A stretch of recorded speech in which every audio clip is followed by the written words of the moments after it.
All local, all morning. This is Fox 61, Connecticut's news station. Got a hammer out of my trunk and smashed the passenger's window and grabbed the guy and dragged him out. And then he crawled up and jumped up like nothing ever happened.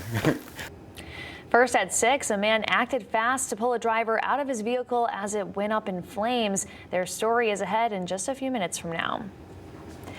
Good Monday morning, and thanks for waking up with us here on Fox 61 and Fox 61 Plus. I'm Kaylee Collins. And I'm Tim Lammers. That is a remarkable story. We'll get to it, like we said, in just a couple of minutes. But let's help you plan for the day, because how to dress when you walk outside over the course of the weekend has been a real it's been it's kind changed of a guessing hour game. by hour, Yeah. it seems. The gentleman that was recalling that story, when he at the end when he goes ta-da at the end, Yeah. That's not how you're going to feel when you go outside. Yeah, okay, there you go. You're gonna go, no, it's cold out there. Good morning to you. A cold start to the week. Temperature struggling a bit yesterday. That continues today, but we do have a relatively quick return to some mild temperatures. We'll talk about as we look for some lion-like weather. It is the first week of March. Where's the March trouble? We don't see it just yet. Just the cold is all we feel temperature-wise. Just a few clouds out there, and that's kept the numbers a little chilled this morning without that blanket last night. We're at 15 in Hartford, 13 in Avon, Manchester. Look at Vernon, only at 9. A little better on the shore, but not by much. 15 in Brantford, only a dozen in Shelton and the Naugatuck Valley, and 15 in Groton. And then you factor in the winds, which are fairly light. It doesn't take much when those numbers are already small to drop them even further. 3 is the real feel right now in Torrington, 4 in Putnam, also in Groton. All right, school bus forecast. Temperatures getting up as best we can with a decent amount of sunshine. Temperatures into the mid-30s this hour let me try that again. The mid-30s later on. If that would kind of not make sense, right? It's 15 this hour for the high schoolers getting on the bus, so bundle up accordingly. Coming up, we'll talk about numbers that are a lot bigger than this for the beginning and the end of the day. We'll talk about that in a few. 6:02, Tim, what you got on the roads? One crash in Waterbury, a 2-car crash on the westbound side of I-84 between exits 25A and 25. So that is heading into the city, which I think is making it problematic. The right and center lanes are closed. Now we're seeing this backup. We checked at 5 and 5:30. It was still smooth sailing despite the crash, which, by the way, was reported almost exactly an hour ago. But we are seeing big time backups here as people trying to get into the city, trying to get to Route 8 north and south through the Mixmaster. That is going to be a significant slowdown. But that appears to be it as of right now. I-91, at least in Rocky Hill, is still looking fairly smooth. Well, thousands of federal workers in our state are scheduled to rally today against President Trump's recent actions to eliminate some employees and programs. Yeah, members of the American Federation of Government Employees say that the president's orders are putting jobs and communities at risk. Fox 61's Kayla Cade is live outside the VA in West Haven this morning. Kayla. Good morning, guys. Yeah, the rally starts at 9:30 this morning outside the VA. The AFGE workers say if the layoffs does happen, people's mental health will be affected, their physical well-being, and the economy. Now, they're saying they're not just fighting for the workers who could be laid off, but also for the services our communities count on.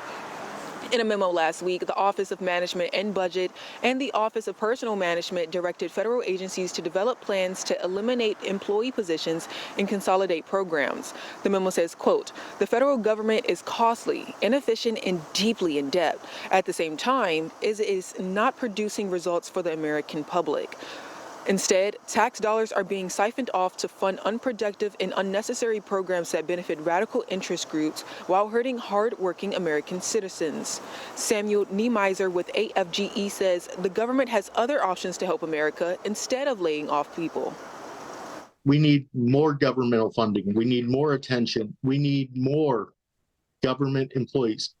The president wants to make America great again. The only way to make America great again is to make sure that federal employees are fully staffed and fully funded.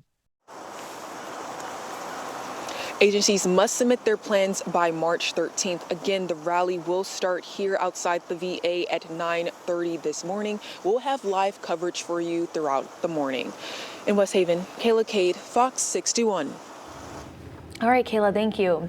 Well, there are concerns that this DOGE layoff could impact this year's tax season. 6,700 federal employees have been affected at the Internal Revenue Service. Yeah, that's according to the layoff tracking site Layoffs FYI. That's layoffs that have happened or at least are planned to happen soon. And with our deadlines to submit our tax returns just over a month away now, I'm sure a lot of people are wondering, will I be affected? Well, Fox 61's Stefan Reels found that there are at least some things you can do to minimize that probability. According to the website CNET, the average tax return here in Connecticut is roughly $4,200. But the question is, will taxpayers get their refunds this year after all of the federal layoffs? Sarah Spodek, the tax clinic director at Quinnipiac University, says even before these layoffs, the IRS had been facing a staffing shortage. So how might these layoffs impact your tax return? Well, there's a chance you may be able to avoid any effect entirely unless there's an error with what you file. According to Spodek, the IRS should keep your direct deposits and electronic returns functioning like normal, but you could run into delays with paper returns, which take a lot of people to handle, or if you had your electronic return rejected. So if you want to try and find the problem with an IRS agent, that's where you could run into some issues. The concern will be that there just won't be enough individuals to answer the phones. The wait time on the telephones is incredibly long, and only about, on a good day, 30% of those phone calls actually go answered. Experts say if you can, file your taxes electronically, and if you do run into an issue, try going over the normal pitfalls, like is it a bad social security number, a bad PIN, or are you using the right adjusted gross income? Now, if you still need help with your taxes, there are volunteer services which can help you tackle it for free, and we'll have how you can find them on fox61.com. But for now, in the studio, Stefan Reels, Fox 61. Thank you, Stefan. Now to a Fox 61 exclusive. Neighbors in Terryville jumped into action to save the life of a driver who was trapped inside of a burning car. Yeah, that car crashed into a utility pole Saturday night and then burst into flames. Well, Fox 61's Kay Pattyfoot spoke with one of those neighbors who risked his life to save a stranger. East Plymouth Road in Terryville is fairly quiet, but that was not the case late Saturday night. You can see car parts are still in the street, and that's because a car hit a utility pole before it bursted into flames. We just shut the TV off, and about 20 seconds later, we heard a big smash, and then another bang, and then you could tell the car flipped over. You could hear the boom, boom, boom, boom. Scary moments late Saturday for Jody Chase and his neighbors when this fiery crash unfolded right before their eyes. When he saw what was going on, he wasted little time. Got a hammer out of my trunk and smashed the passenger's window and grabbed the guy and dragged him out. And then he crawled up and jumped up like nothing ever happened, which was crazy. And he just had a cut in his hand. When firefighters arrived, the man had already been pulled from the fully engulfed car. Chase, still in shock about Saturday night, showed the damage outside and the mess left behind. He came straight down this road, like pretty fast he had to be going. Because he had snapped it off right at the base and it snapped up high.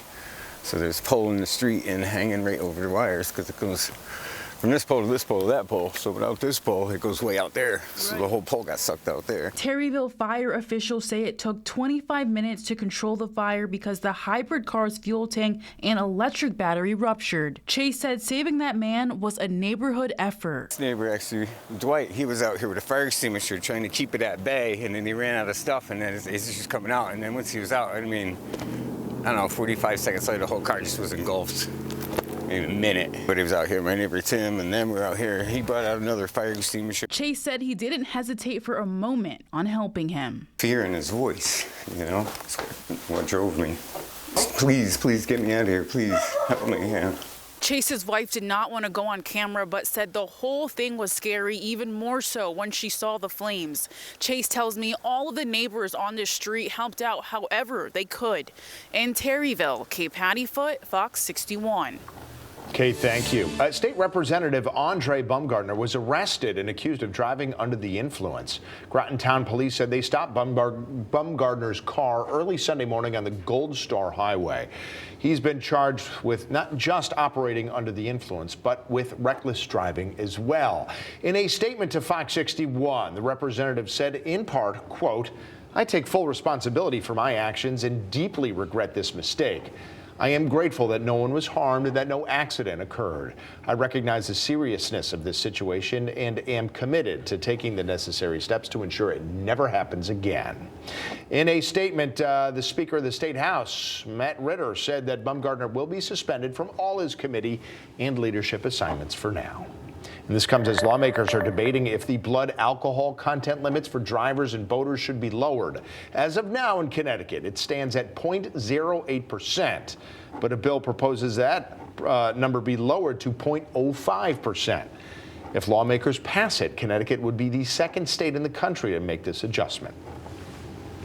Happening today at the state capitol, a measure to expand the accessibility of Islamic and Arab studies in schools will be talked about. It calls on the State Board of Education to help to provide some learning materials for local school boards to help them develop new curriculum. Similar help is already given to districts to develop curriculum on subjects like Asian American and Pacific Islander and Puerto Rican and Latino studies, just to name a few. Firefighters had to pull a driver out of a car after it rolled onto its side. Fire crews were called to Bolton Road, just southeast of I-84 in Vernon, around noon yesterday. Police said crews were able to get the driver out by cutting the windshield open, essentially by sort of smashing it, cutting it around it. That person was then taken to a hospital. We're told they are expected to recover, and no charges have been filed as of yet. One town over in Manchester, firefighters said a vehicle crashed into a utility pole. This is on Center Street and Thompson Road. Now, can't see the car in the video, but you can see the pole pretty crooked. Police said the driver was the only person in the car and was taken to a hospital and is expected to be okay.